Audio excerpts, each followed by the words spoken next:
Olá, voltamos então para finalizar os nossos estudos sobre a Jaqueline Moll, com a parte 3, que vai trazer para nós os macrocampos da educação integral.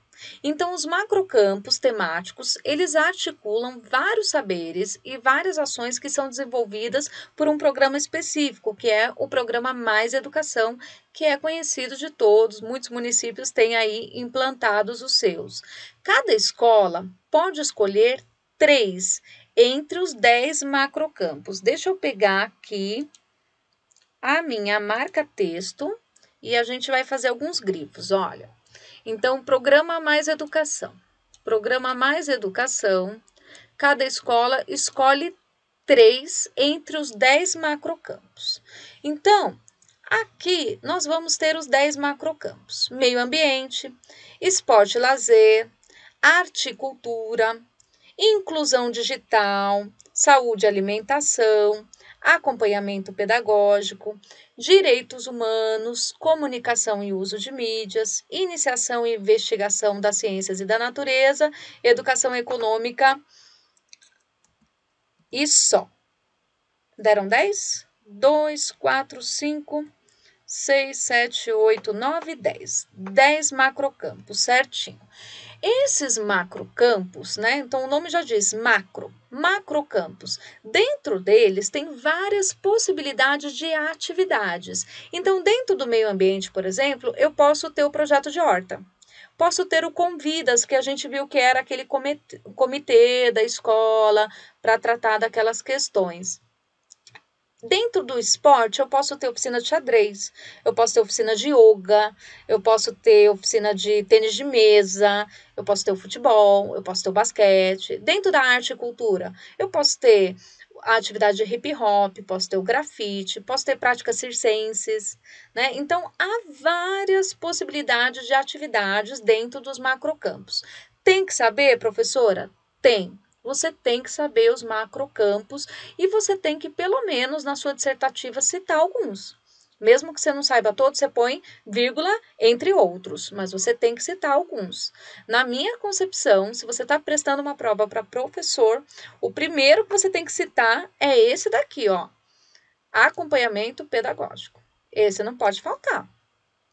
Você está prestando uma prova para professor, você tem que falar do acompanhamento pedagógico. Lembra da alfabetização e letramento? Estava dentro desse macrocampo, que eu falei que ia explicar para vocês. Então, práticas de alfabetização e letramento pode ser uma oficina, uma atividade dentro desse eixo acompanhamento pedagógico. Então, voltando. São 10 macrocampos, a escola pode escolher 3. Então, eu quero aderir ao programa Mais Educação, eu vou escolher 3. Eu quero o de esporte, eu quero acompanhamento pedagógico e quero de cultura. Dentro desses 3 que ela escolheu, ela pode escolher até 6 atividades. Então, se eu escolhi 3 macrocampos, por exemplo, eu vou escolher 2 atividades de cada um. Ou eu escolhi 3 macrocampos, vou pegar 3 atividades de esporte, uma de cultura, uma de meio ambiente que seja, entende? Então, essa divisão não importa como que ela vai ser feita, mas o importante é que sejam até 6 atividades, não pode passar disso. Pode ter menos, mas não pode ter mais. Então, 3 entre os 10, não é até 3, são 3, mas até 6 atividades. Então, escolho 3 macrocampos e dentro deles eu vou escolher 6 atividades conforme eu quiser dividir. Eu posso ter um macrocampo com uma atividade só e o outro com várias atividades. Então, esses são os macrocampos, vale a pena você ler, reler, prestar atenção. E aí, eu só queria destacar aqui para vocês o que eu coloquei em vermelho. O macrocampo que se chamava inclusão digital foi alterado agora para cultura digital. O macrocampo que se chamava saúde e alimentação foi alterado para prevenção e promoção da saúde. E aí, em seguida, os outros macrocampos. Então, essa diferença de nome eu acho que é importante, porque a gente está lidando com aquilo que está posto nessa obra, e na obra já entra essa alteração, tá? Então, estudem os macrocampos, estudem as atividades, porque é bem importante que você saiba isso, tanto para a prova objetiva, mas é bem importante que você cite isso na sua prova dissertativa. Você faça um argumento falando dos macrocampos e das atividades, ainda que você não saiba todos. E aí, então, eu trouxe para vocês uma proposta de questão dissertativa. Então, é toda uma questão grandona, lá extensa, daquela que assusta a gente, mas a gente tem que localizar aquilo que eles estão pedindo, né? Então, nas experiências de educação integral conhecidas, podemos perceber que as concepções que orientam as ações e espaços são muito variadas em relação aos objetivos, organização, ao tipo de atividade, assim como as próprias denominações, contraturno, turno inverso, turno contrário, ampliação de jornada, turno complementar, atividades extras, entre outros. A ampliação da jornada, na perspectiva da educação integral, auxilia as instituições educacionais a repensar as suas práticas e os seus procedimentos a construir novas organizações curriculares voltadas para a concepção de aprendizagens como um conjunto de práticas e significados multireferenciados, interrelacionais e contextualizados, nos quais a ação educativa tenha como meta tentar compreender e modificar situações concretas no mundo. Gente, tudo isso é introdução. O que a gente sempre tem que procurar na dissertativa é aquele verbo no imperativo. O que ele está mandando eu fazer? Cite 3 aspectos. Escreva sobre isso. Então, sempre procura esse verbo.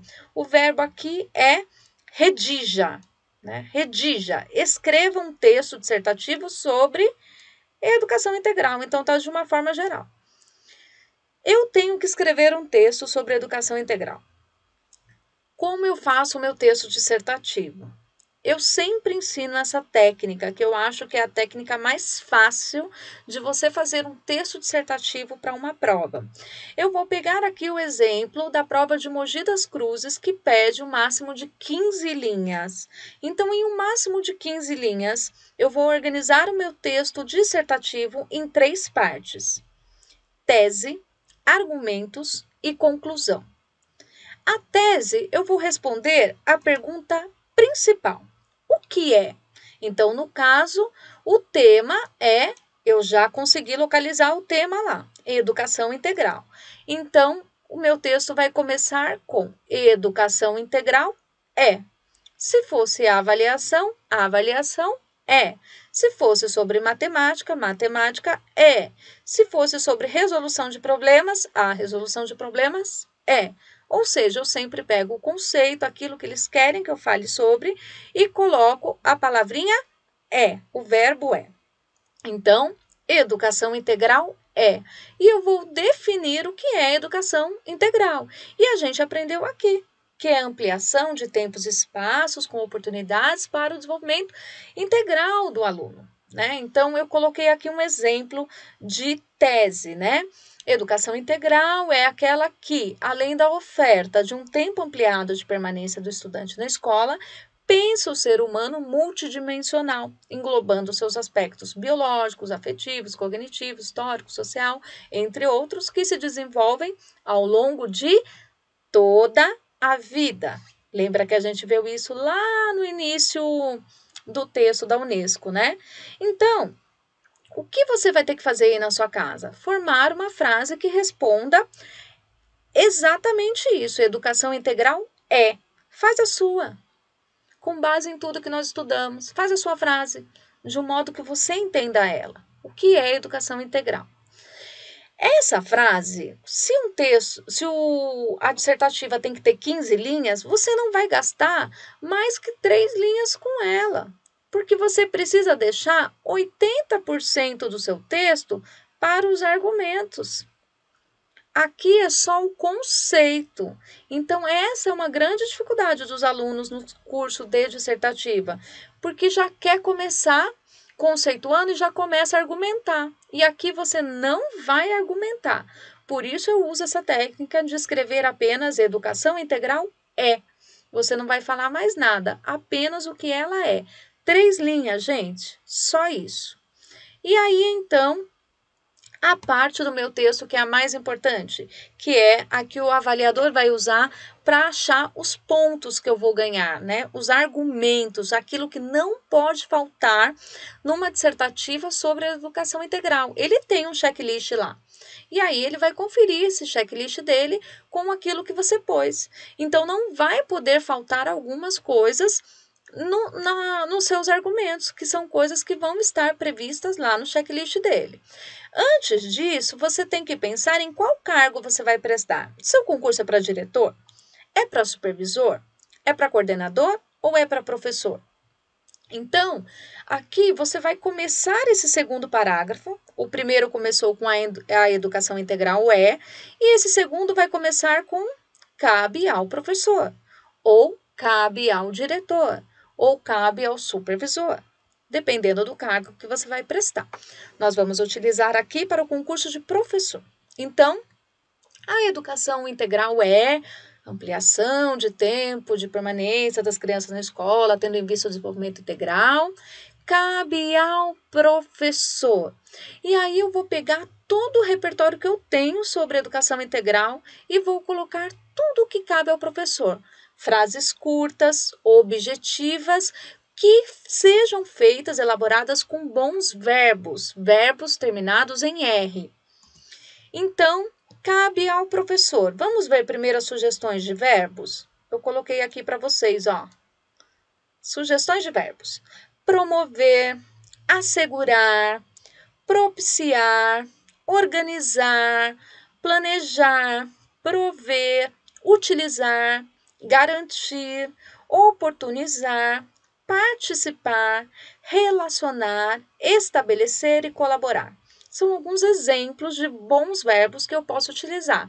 Percebam que todos terminados em R, nada de gerúndio, de participando, colaborando, organizando, porque senão seu texto fica feio e você se perde aí nos tempos verbais.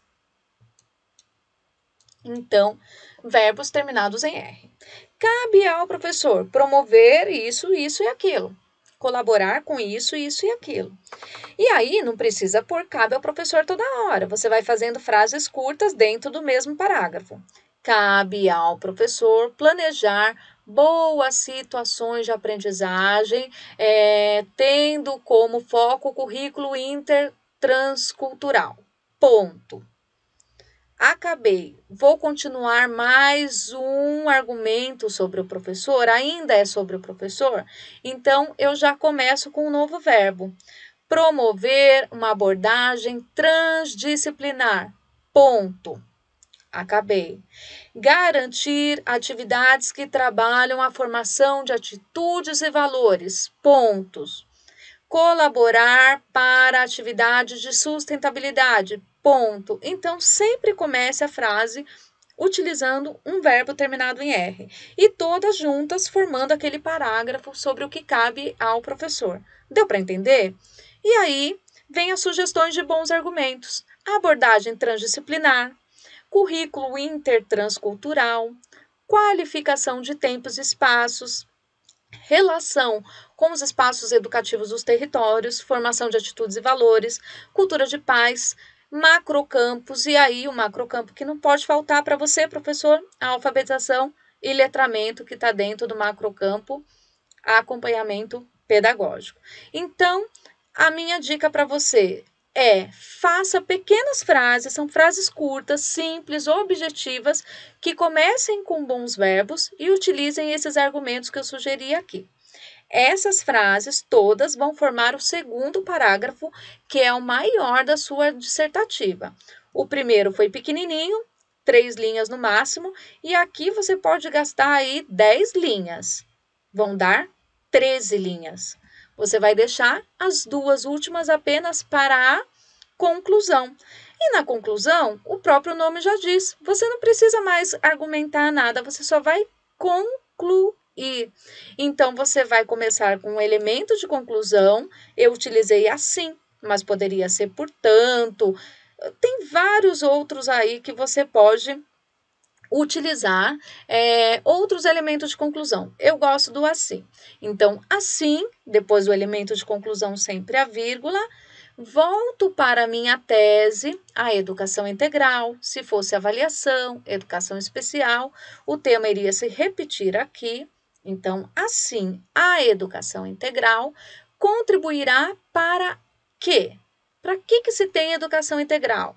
Eu separei aqui termos que apareceram nos livros, que é equidade e qualidade social de educação. Então, assim, a educação integral contribuirá para a equidade e promoverá a qualidade social de educação de todos, não é de alguns, é sempre de todos. Quando eu falo de qualidade, quando eu falo de aprendizagem, é sempre de todos. Meninos e meninas, no caso, a cidade onde você está prestando o concurso. Da cidade de Sorocaba, da cidade de Taubaté, da cidade de Mogi das Cruzes, que é o nosso caso aqui. Então, a conclusão é uma frase curta, pequenininha, você vai gastar aí 2 linhas. Assim, educação integral contribuirá para a qualidade social de educação de todos os meninos e meninas da cidade. E aí você fala do município que você quer. Então, a proporção de linhas é geralmente essa: 2 a 3 linhas na tese, 2 a 3 linhas na conclusão. Por isso é importante você fazer um rascunho. E a maior parte de linhas aqui nos argumentos, onde você vai organizar as suas frases curtas e objetivas que vão começar com verbos, apresentando argumentos simples, ok? Então, o primeiro parágrafo sempre responde a pergunta: o que é? O que é educação integral?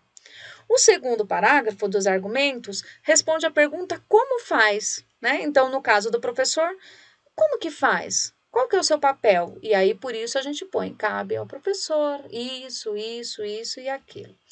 E o terceiro parágrafo responde a pergunta por quê? Então, por que eu tenho que ter educação integral? Para garantir a qualidade social de educação, para garantir a equidade. Então, responde a pergunta por quê? Utilizando essa técnica, gente, não tem como errar. O que é, como e por quê. Não importa qual seja o tema que você vai prestar o concurso. Tenta fazer o que é, como e porquê de avaliação, tenta fazer de alfabetização e letramento, tenta fazer da educação integral, tenta fazer sobre educação especial e vai treinando. Assim, as suas dissertativas já ficam prontas e você vai vendo a importância de você estudar e ir recheando o seu bolo lá nos argumentos. Se você estudou tudo isso, você tem um monte de bons argumentos para você colocar na questão da educação integral, porque senão, se você não estuda, não tem argumento. E aí fica aquele texto que não serve para muita coisa, que fica só enchendo a famosa linguiça, e isso a gente não quer. Então, treinem, façam a sua dissertativa, eu espero que vocês tenham gostado, que tenham contribuído para vocês. Muito obrigada e até a próxima.